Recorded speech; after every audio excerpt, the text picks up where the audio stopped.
გაზაფხულის შუადღეა ფლიდი ამინდი მოდის ამინდი მიდის ესე იგი ის ბრაზილიერზე რომ ამბობდი ჟოაო ჟინტუ აღმოჩნდა ქალი ანა რაღაცა მაშინ ხა რას გაიგებ ხო გვარიდან ქალია თუ კაცი პრინციპში მაგას ქართულშიც ვერ გაიგებ ხო და მოკლედ იქ არის ერთი მომენტი რამაც ყველაზე მეტად წინაზე ეს ჩემი ტელეფონი დაძველდა თუ რაშია საქმე ვერ გავიგე თუ ბევრი აპები მაქვს 20 წუთზე მეც ვეღარ იწერს რა ჩემს ბალამუტს ხო და არის მანდ ესეთი რაღაცა ნიუანსები შეშინა აღმომავლობა და წარმომავლობა ეს არის კარი ნებო ხუთი აკვინდოდა რომ გვეყიდა სახლი ახლოს ვიყავით სახლის კიდოსთან და რაღაცა მომენტში ჩემმა კრედიტ სკორმა შემიშალა ხელი არა და კაი სახლი იყო ალბათ ეს სახლი უფრო აჯობებდა ზუზუსთვის განსაკუთრებით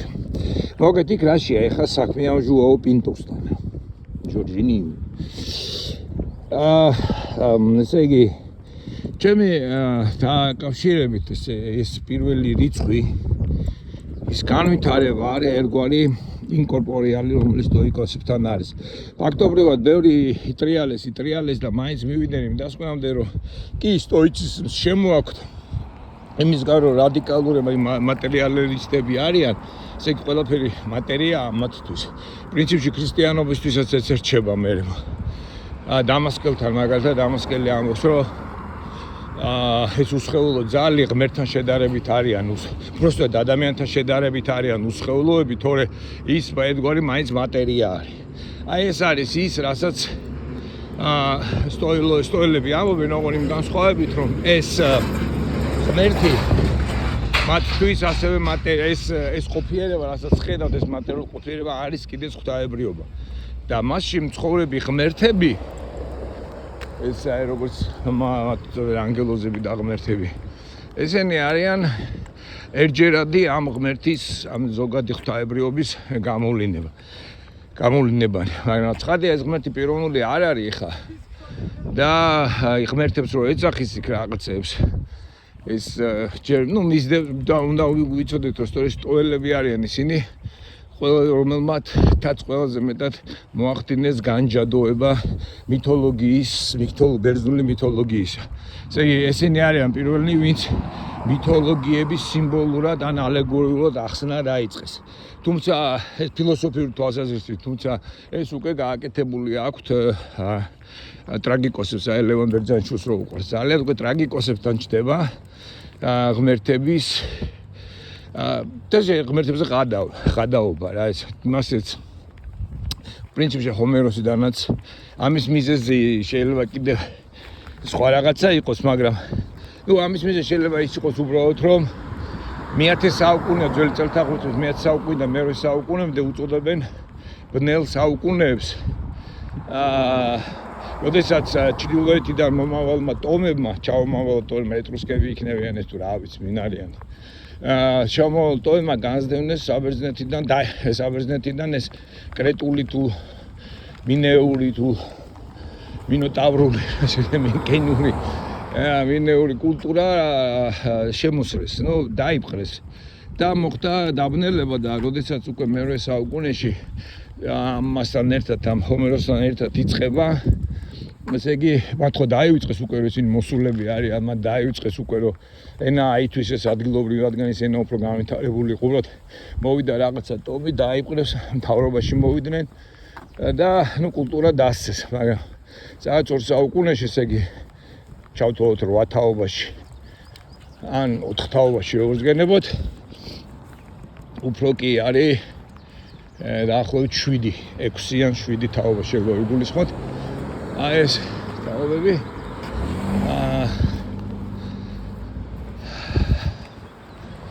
სინდოილები ეს თაობები შემდეგ იწყებენ აი სად ვართ ვინ ვართ რანი ვართ შეხედა რაღაცას კულტურებით გას, რაღაცა მითები გვაქვს, რაღაცები გვაქვს და ამისი პირველი ასე ვთქვათ მიბაძვა, ამის წესრიგში მოყვანა განახორციელა ჰომეროსმა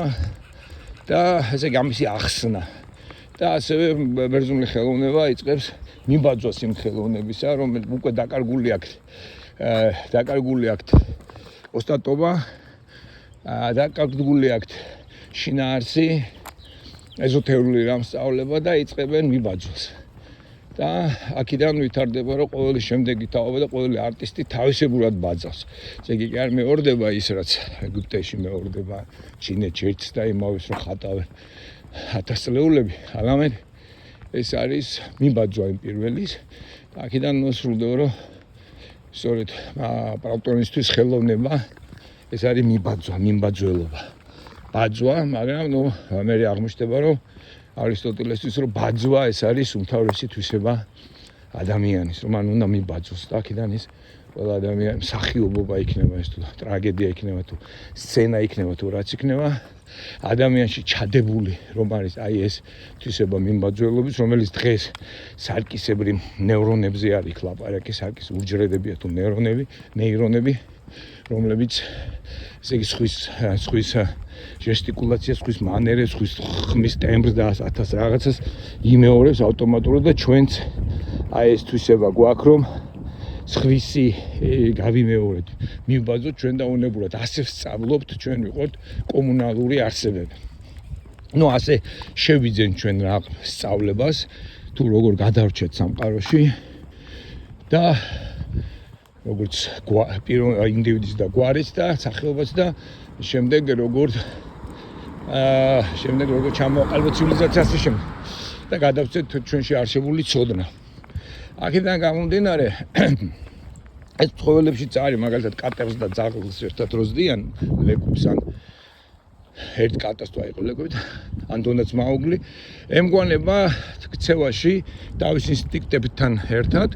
ქცევაში ბევრ ამაში ემგვანება სწორედ იმ ძაღლებს და პირიქით ძაღლი კატებს და ასე შემდეგ. იმიტომ ეს ყველა ცხოველში არის ეს მიმისის უნარი ჩადებული. ხო და აი ამ მიმისიც მე გაფილოსოფიურება ხდება უკვე დადებითად გაგება ხდება უკვე არისტოტელესთან ამ ტრაგედიაში, ესე იგი პოეტიკაში და შემდეგ ამას ჩვენ ეს უკვე ხდება თავარი ჩვენი წყარო ხელოვნების ფილოსოფიისა. აქედან იწყება ხელოვნების ფილოსოფია დადებით რაკურსში, ასე ვთქვა, რომ დადებითი ფილოსოფია. არა ნეგატიური თქვა, რომ ეს ცუდია, როგორც ეს პლატონთან ჩდება თითქოს, თუმცა პლატონი თავად მიმბაძველობს სხვანაირი სახით. უბრალოდ მას პოეტების და ეს მითოლოგიები არ მოსწონს, იმიტომ რომ იქ მაინც არ არის ასახულის იდეალური წყობა და იდეალური წესი ცხოვრებისა, რომელთაც უნდა იწყოს ინდივიდმა და ქალაქმა. და ამიტომ იგი თავად ქმნის შემდეგ რაღაც იდეალურ ვარიანტს, რომელიც გადმოცემულია მის დიალოგში სახელმწიფო და კანონებშიც და ზოგიერთი მკვლევარი ამბობს, რომ ეს მაინც ლაპარაკი აქ ინდივიდზე და არა იმდენად სახელმწიფოზე და სულზე, იმიტომ რომ თავად პლატონთანაც კი ჩრდება იდეა პიროვნული გადარჩენისა. რაც შემდეგ ქრისტიანობამ თავისებური ვარიანტში შესთავაზა. მომედ აი ეს თავარი იდეა, რომ პირველი აზრი, პირველი მოხაზულობა, პირველი აზრთა ჩენა დასახულობა რაღაცის, ბუნდოვანი გამოსახულება რაღაცის, ყოველთვის ხდება რაღაცის ფონზე. ეს ორი მამარდაშვილი ამას ამბობს, ერთის გაუგებარის ფონზე მეორეს ვიგებთ. ესე იგი რაღაც შემოგვაქვს უცნობი ტერმინი ან უცნობი საკითხი, რომელსაც ვერ წყვეთ, მაგრამ ეს იდება იმის ფონად, რომ გავიგოთ მის ფონზე რაღაცა სხვა. ხო და ეს არის ეს უცნაური ჩვენი ბუნება, რაღაც უცნობების საფუძველზე ჩვენ გებულობთ ცნობილებს, ჩვენ გებულობთ იმასაც აჯერ არ ვიცით და რაღაცებს გებულობთ. აი ეს დიდი უცნობი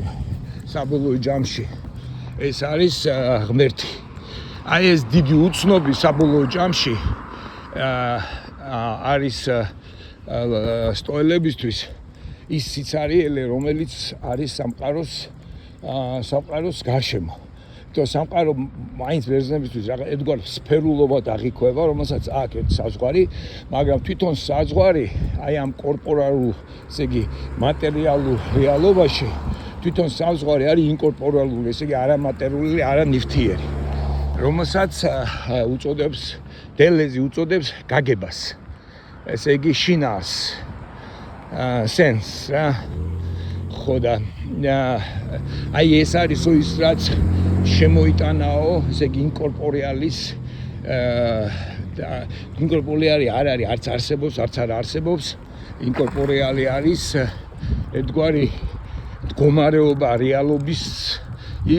და რეალობაში, რომელშიც უკავშირდება გაგებას. ესე იგი რა გაგება არის ეს? ეს არის გამოდის რომ კვლავ ინდივიდის და ადამიანის გაგება. გინდა არ გინდა ეს ესია სტოელებისთვის და აქედან მოდის სტოური ბრძენკაცის, ბრძენის იდეა. ბრძენმა იცის.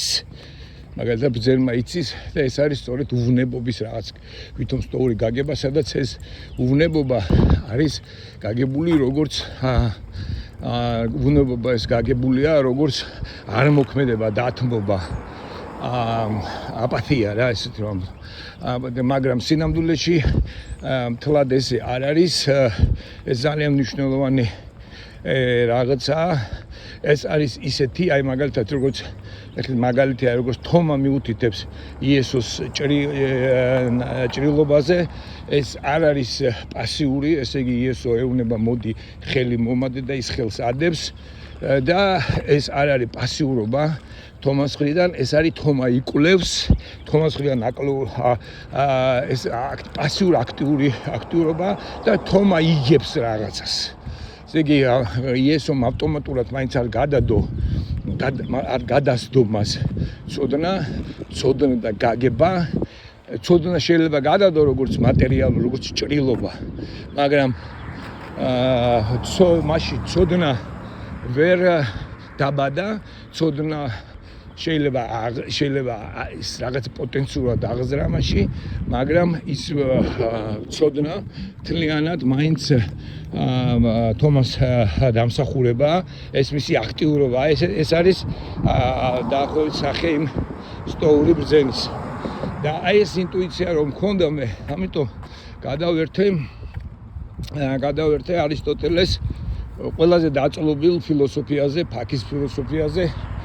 და ასევე ფაქის ფილოსოფიაზე პლატონისა ეს არის ინტელიგებული მატერია ეს არსებობს მატერია ეს ხელშესახები მატერია რასაც უწევთ ნივთიერება და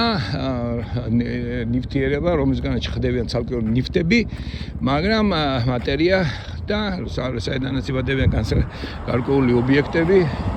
ამას ყველაფერს დაუთავრდება ერთგვარი გონებითი გონსაწვდომი მაგრამ უფრო იქნებოდა გონებითი მატერია ან გონ მატერია ესე იგი ეს არის ნოიტი ესე იგი საგონებო ახლა ქართულად იყოს საგონებო უბრალოდ გონითი მატერია ხო გონითი მატერია იქნება საგონებო იქნება როგორ თქვი ნოიტი ილი ხო საგონებო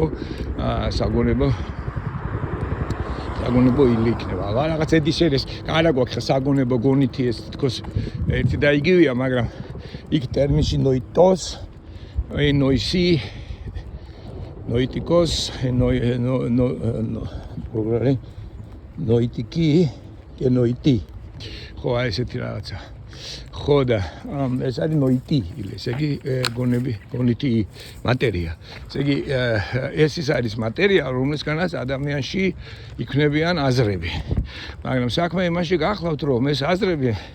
არისტოტელესთან შეიძლება იყოს სული ან პლატონის შეიძლება იყოს იდეა მაგრამ ეს მაინც გონებითი არის და ისე არ შედგება იმ მატერიისაგან ჩვენ შევდგებით მაგრამ აი უკვე სტოელებთან ეს დაუშვებელია ეს მატერია უნდა იყოს ამ გაგებით ჩვენ ღებულობთ რომ გონებითი ილი მატერია არის სწორედ ეს უკავშირდება რაღაცნაირად ამ სტოელების ინკორპორეალს. ესე იგი, ვუყრებულობთ ისეთ რაღაცას, რომ გაგება თავისთავად, ესე იგი, ეს ინკორპორეალი, რომელიც თითქოს მატერია არ არის, მაგრამ არც მთლად არ არსებობს, ის იფისტამე არის ეგეთი. მე მაგ ტერმინების მნიშვნელობა იპარქია არის რა. მაინც არსებობს. ხო რა. ამ ვითარებაში,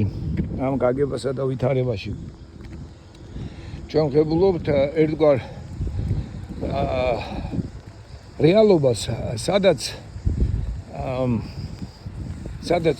ცხოვრობს ადამიანი და ადამიანი ფიქრობს თავის ფიქრებს. ეს ფიქრები მისთვის არის ილუზორული ფიქრებია, ეს ფიქრები არ არსებობს, იმიტომ რომ საბოლოო ჯამში ეს ცოცხალი ლოგოს, ესე ცოცხალი სამყარო, რომელიც სხეულებრივი სხეულის მსგავსად ცოცხლობს რაღაცნაირად თვით თავის თავს აგებს, ეს სამყარო ამ სამყაროში არის ერთგვარი კერძო ფიქრები, რომელიც საბოლოო ჯამში ილუზიურია, მაგრამ როგორც გითხარი, თუ ეს იქნება ბრძენკაცი, მაგ ბრძენკაცმა იცის ბრძენკაცმა იცის ეს ყველაფერი რეალობა, ის შერწყმულია ამ რეალობასთან, უთმობს ამ რეალობას, იგებს ამ რეალობას და ერთგვარი უკვე ჩვენ ხედავთ, რომ აქ პიროვნება მაინც არსებობს. ნუ ქრისტიანებმა რაც გააკეთეს, ქრისტიანებმა თქვეს, რომ ეს პიროვნება ქრისტიანებმა ეს პიროვნება გაუიგივეს იმ ღმერთებს, იმ პირველ გამოვლინებებს, რომელსაც ეწოდება არისტოტელესულად გონითი მატერია ჩემი აზრით და რომელსაც პირდაპირ უწოდებს გონით მატერიას, შეიძლება უწოდებს გონის მატერიას, პლოტინე იმეორებს რა, პლოტინე უკვე პლატონი არა, პლოტინე ესე უკვე მესამე საუკუნის ჩვენი წელთაღრიცხვის მესამე საუკუნის ნეოპლატონიკოსია, ნუ რომელზეც ითვლება, რომ დამყნობილია მთელი საეკლესიო და თანამედროვე სწავლება, თანამედროვე ყველა სწავლება რეალურად ისე გაიგება, რომ ჩვენ ნეოპლატონურ სამყაროში ცხოვრობთ, მაგრამ აი მაქსიმესთან და დღეს მე-20 საუკუნის დასაწყისში წარმოიშვა აზრი, რომ ეს ესე არ არის, ჩვენ არ ვცხოვრობთ არც ნეოპლატონურში, არამედ ეს უფრო სტოური მიღწევა, სადაც ჩვენ ცხოვრობ, რომელიც არის მაქსიმესთან ბრწყინვალედ გამოვლენილი და შემდეგ ის გადადებულია გადაედო დამასკოსზე მთლად მართლმადიდებლობის ესე თქო შინაგანი საზრისი ხდება, თუმცა მისი არტიკულირება არ ხდება და ეხლა მე-20 საუკუნის დასაწყისში ამ ბერნანმა სწორედ პირველმა აჩვენა, რომ აი სტოიკოსებმა შემოიტანეს რაღაც ახლებული ასე იგი პლატონური ონტოლოგიის გადატრიალება, ესე იგი პლატონური ონტოლოგიის წინააღმდეგ, თუმცა საბოლოოდ ირკვევა, რომ ეს მაინც არ უპირისპირდება პლატონის და დელესთან ჩვენ ვღებულობთ დელეს ძალიან ინტერესდება პირველად სტოელებით, მაგრამ შემდეგ დელეს იმედი უცრუდება სტოელებში, რადგან აი ეს წარმოშობილი ინკორპორეალები სტოელების მიხედვით ერთმანეთზე არ მოქმედებენ, არც არაფრისგან წარმოიშვებიან და არც არაფრის არც ვნებულები არიან და არც მოქმედნი არიან. მაგრამ სწორედ დელეს უნდა რომ ეს იყოს სწორედ ისეთი entity, ისეთი რაობა, რომელიც რაობაც ერთმანეთზე მოქმედებს და აწარმოებს ამ ჩვენ ილუზიურ სამყაროს. და რომელიც სამყაროც არის ერთადერთი სამყარო და ამ სამყაროს ქვეშ არაფერი სხვა საზრისი არ არის გარდა აი თვით ამ სამყაროსი. იმისთვის სტოელებისთვის არის რამ საზრისი. ხო, ნუ მამარდაშვილი ამ სხვანაირ წყვეტს, მაგრამ ეხლა რაც შეეხება ამ ბრაზილიას. ეს ბრაზილიელი ერთგან ჟელობს რა ამ ინკორპორეალებზე, უბრალოდ ის ინკორპორეალებზე იმდენად არ ამჯელობს, რამდენადაც ზოგადად ვჯელობს ბრაზილიურ პოლითეიზმზე, ესე იგი ჩვენი ქართული პოლითეიზმი რო ავიღოთ, ჩვენი ნებისმიერ პოლითეიზმი რო ავიღოთ რა, ეს ნებისმიერ პოლითეიზმზე გადადის და პოლითეიზმის თქვენ ხა გინდათ არ გინდათ, პოლითეიზმის სახეობაა თუნდაც ჩვენი წმინდანთა კოხორტა და ანგელოზების კოხორტა და ჩვენ ეს პოლითეიზმი ეს უბრალოდ იმ ღმერთებს და ანგელოზებს, უბრალოდ დემონებს და იმ ღმერთებს, ნახევარ ღმერთებს ბერძნულში, რო ეძახდნენ ის ზუსტად ისეთივე ისეთივე რაებებს, შეგვიძლია ვთქვათ, არსებებს არ მინდა თქვა, რაებებს, თუმცა შეიძლება მაგის თქმაც, რაებებს და რაობებს მართლმადიდებლობაში და ქრისტიანობაში ეწოდება წმინდანები, ამიტომ შემდეგ ეს არიოსთანაც ესე ხდება და შემდეგ ეს პრობლემა დგება ხატმ თაყვანისმაში და ხატმებრძოლობაში და ეს პროტესტანტებთანაც მეორდება და დღესაც არის, ეს არის რომ სწორედ მართლმადიდებლებს ესე იგი ძირითადი სწავლებას, საეკლესიო კათოლიკურ სწავლებას შეხედავდნენ ისინი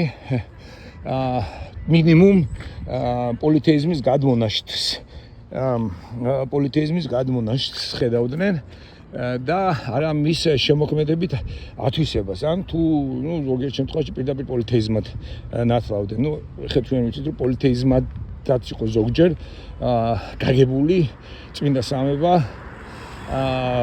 ისლამის მიერ, არა ყოველთვის, მაგრამ მაინც ჩვენ გვიწოდებდნენ მონოთეისტებს, რადგან წიგნის რელიგია ვართ, თუმცა ისინი არამც და არამც არ აღიარებდნენ სამებას, იმიტომ სამებაში სწორედ პოლითეიზმს ხედავდნენ. მაგრამ ჩვენ მაინც გვიღებდნენ ზოგჯერ პერიოდში გვიღებდნენ როგორც მონოთეისტებს, ესე იგი წიგნის ხალხს და ამიტომ პრივილეგიებში ვყავდით გარკვეულწილად, მაგრამ ესე იგი ჩვენთან იყვნენ ტოლერანტულები, მაგრამ როდესაც მაგალითად იქ რაღაცა არ მოეწონებოდათ ან რაღაცა იქნებოდა პერიოდი, მე დაგვარბებდნენ ჩვენ როგორც კერთაყვანისმცემლებს და მრავალღმერთიანებს, მაგრამ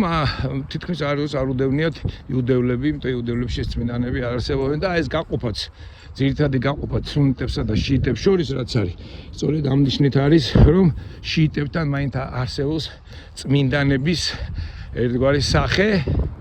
აჰრაი თუ რაღაცებს ვიყირიან ხოლმე და იმასთან, იმიტომ ეს ძველი რელიგია, მაზდიანური და მაზდიანობა სიადვილად ვერ წაისლებოდა ამ უდაბნოს ასე თქვა პრიმიტიული მონოთეიზმის კვალობაზე გავლენით და ვღებულობ შიიტებს სუნიტებს. მოგეთ, ეს პოლითეისტური, ეს მრავალღმერთიანობა, ეს ბრაზილიელი ამო ჟუაო ჟინჟუ, რომ ეს პოლითეიზმი, ის პოლითეისტები სწორედ არიან ერთგვარი ინკორპორეალები და მეცაც ის ამბობს, რომ ეს არიან ინკორპორეალები, ის რომელიც სტოიციზმშია. და ამ გაგებით ის ამბობს, რომ უკვე და მე საკმაოდ ძალიან კარგი ის დაუძღვარა უკვე ავტორმა, ჩვენმა ავტორმა, რომელთანაც წავაწყდა ბრაზილიელს, იქ არის შესანიშნავი წარამძღვარი, რომელიც მე მიწერია ადრე ბადიუსთან დაკავშირებით და ჟიჟეკთან. ეს არის ერთგულება პავლე მოციქულისა თავის არჩევანზე. შეიძლება არ არსებობდეს ჭეშმარიტება, შეიძლება არ არსებობდეს არანაირი თავისთავადი ჭეშმარიტი დოგმა, სიმართლე, მაგრამ იმ სიმართლეს, რომელსაც შენ აირჩევ და უერთგულებ, ის სიმართლე ხდება რეალური. ესე იგი სიმართლის მიხედვით ეწყობა მე ის სამყარო, რომელსაც სამყაროშიც ცხოვრობ. აქედან ისინი ადვილად მიმართავდნენ სტალინიზმს, მაოიზმს და ასე შემდეგ რაღაც ახალ ვერსიას სიმართლისას, ახალ ვერსიას კაპიტალიზმის გარდა და იქ ეძებდნენ ადამიანის სხვაგვარ განვითარებას, სადაც გადაძლეული იქნებოდა ეს კაპიტალიზმის თანამდევი ნაკლოვანებები. მაგრამ კოუზი ნაცარში ჩავარდა, დაახლოებით ასეთ იდეას მისდევს ჩვენი გიორგი მაისურაძე, რამდენადაც ხვდები თუ თვლა-დებილი არ არის, მაგრამ შეიძლება არის კიდეც. ხო და რაც არის. მოგეთ ის ამბობს, რომ არ არის რწმენა და ურწმუნოება. არ არის ეს მრავალი ღმერთები, ესენი არიან უბრალოდ ერთგვარად განპირობებული სიმართლეები, ჭეშმარიტებები და პირველადი კვანძები, რომელსაც ჩვენ უწოდეთ რიცხვი, რომელსაც ჩვენ სწორად შეგვიძლია უწოდოთ, ჩემი აზრით უწოდოთ ინკორპორეალი, ხოლო მაქსიმესთან ამასაც უწოდება საღვთო ლოგოსები, საღვთო ნებელობები, რომლებიც საღვთო, იმიტომ თვით თავად ანგელოზებსაც და ადამიანებსაც მაქსიმეს მიხედვით აქ ეს ლოგოსები, ესე იგი ერთგვარი პირველადი საზრისი, აი მაგალითად ნებისმიერი ანგელოზი მიქაელი იქნება, გაბრიელი იქნება თუ ჯემალი ვარ მე, ანგელოზი არა ვარ, ჯემალი ვარ, ეს არის ჩემი პირველადი, ასე ვთქვათ, გამომყოფელი ყველა დანარჩენი და განმასხვავებელი ყველა სხვა ლოგოსებისაგან. ესე იგი მე ვარ ჯემალი. მაგრამ საქმე იმაში გახლავთ, რომ მე მხოლოდ იმ შემთხვევაში ვარ ჯერმანელი თუ არსებობს მე ემზარი, ბეგლარი და ცეზარი და ნოდარი და ომარი და ჯუმბერი და ჯიმშერი და ასე შემდეგ. ეს სახელები თუ არსებობენ, მაშინ ვარ მე როგორც ლურჯი არსებობს მაშინ, როცა არსებობს მის გვერდით წვანიან სხვა ფერი, ან თუნდაც თეთრი. მაგრამ ამ შემთხვევაში იქნებოდა ლურჯი შავი, მაგრამ ეს ამაზე ადრე ვთქვი. ესე იგი, რასაც ის მე ვამბობ ახლა, ის ამბობს ეს არ არის წმენა ურწმუნოება. ეს გადის იმ ზღვარზე, რომ ზღვარზეც იბადიო ლაპარაკობს, რომელიც არის ერთგულების ზღვარი. შენ ფიქრობ ამაზე, შენ რიტუალს ატარებს, წარმოგიდგენ, შენ რიტუალს ატარებ, იმიტომ რომ ყველა რიტუალს აქვს თავისი მიზანდასახულობა და მიზანმართულობა და შემდეგ თავისი აქვს ყველანაირად რო ვთქვათ სტრატეგია და ტაქტიკა. ნუ სტრატეგია იცით რაც არის, მე მინდა ნიუ-იორკში მივიდე, სტრატეგია არის უნდა მივიდე გზით, ესე მანქანით, სტრატეგიას ვუჩევ და აი ამ კონკრეტული გზით, მაგრამ მე როცა მანქანას ვიდები, ტაქტიკა არის თუ როგორ ვატარებ მანქანას სწრაფად, ნელა, სად მივუხო, სად მოუხო, ტორმუს მივაჭერ, არ მივაჭერ, ტორმუს გავასწრებ, არ გავასწრებ, სხვა მანქანას გავრის კაუჩქარა სიარული და გადასწრები თუ არ გავდე, ეს უკვე ტაქტიკა. აი ასეთ ვითარებაში რიტუალები შეიძლება ჯერ ისახავენ მიზანს, მიზან დასახულები არიან, შემდეგ მიზან მიმართულები არიან და მიზან შეწონილობის უკვე მიზან შეწონილობის მიზან დასახულების მიზან მიმართულებას მიზან შეწონილობა არის უკვე აი რიგი გარკვეული რიტუალები და ლოცვები, რომელიც ჩვენ რომ წმინდა შეგვიძლია რომ მივმართოთ ეს წმინდანი იქნება თუ რაც იქნება, ეს არის იგივე იმავე ანგელოს და სივრცეში ჩაბმა, რომელმა ანგელოზმაც იცის ერთხელ და სამუდამოდ, ერთხელ რო გაიარა წრე დაბადებისა და დაბუგვისა, როგორც არის ესე წარმოუდგენიათ მარად განმეორებადი სამყარო, განახლებადი სამყარო წარმოუდგენიათ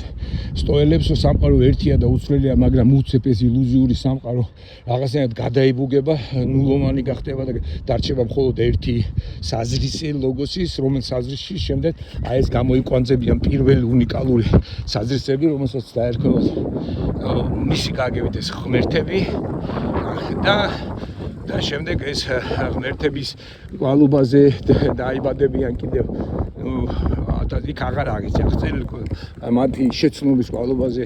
და მათთან კავშირის კვალობაზე და რეალურ შეცნობის კვალობაზე თითოეული ადამიანი მონაწილეობს ამ თითოეულ რეალობაში, ამ რეალობის ქონაში, რომელშიც ის ცხოვრობს, მაგრამ ეს მაინც ბოლოს მიდის კატასტროფამდე და ბუგვამდე და ასე მარადზე გრძელდება, მაგრამ ანგელოზები ამ გზას არ გაევლიან. მაგალითად, შენ შეგიძლია ბილიონჯერ დახატო ლურჯი რაღაცა ნახატები, მაგრამ როგორიც არ უნდა იყოს სამყარო, რანაირიც არ უნდა იყოს სამყარო, ის პირველი საზრისის კვალობაზე ყოველთვის წარმოიშვებიან ფერები. ეს იქნება თეთრი, შავი, თეთრი შავის შენაზავზე გამოვიდება ლურჯი თეთრი, მერე ლურჯი თეთრი, ლურჯი შენაზავზე გამოიშვება ისფერი, ცისფერი, რავი, რაღაცები და როგორც იქნება ეს დიალექტიკა, რომელიც ნებისმიერი სახის და მაინც მივიღებთ სამყაროს დახატულს ისეთნაირად, როგორც ახლა არის, იგი მეორდება სამყარო და ჩვენც მასში გავმეორდებით. ის რაც არ მეორდება, არ მეორდებიან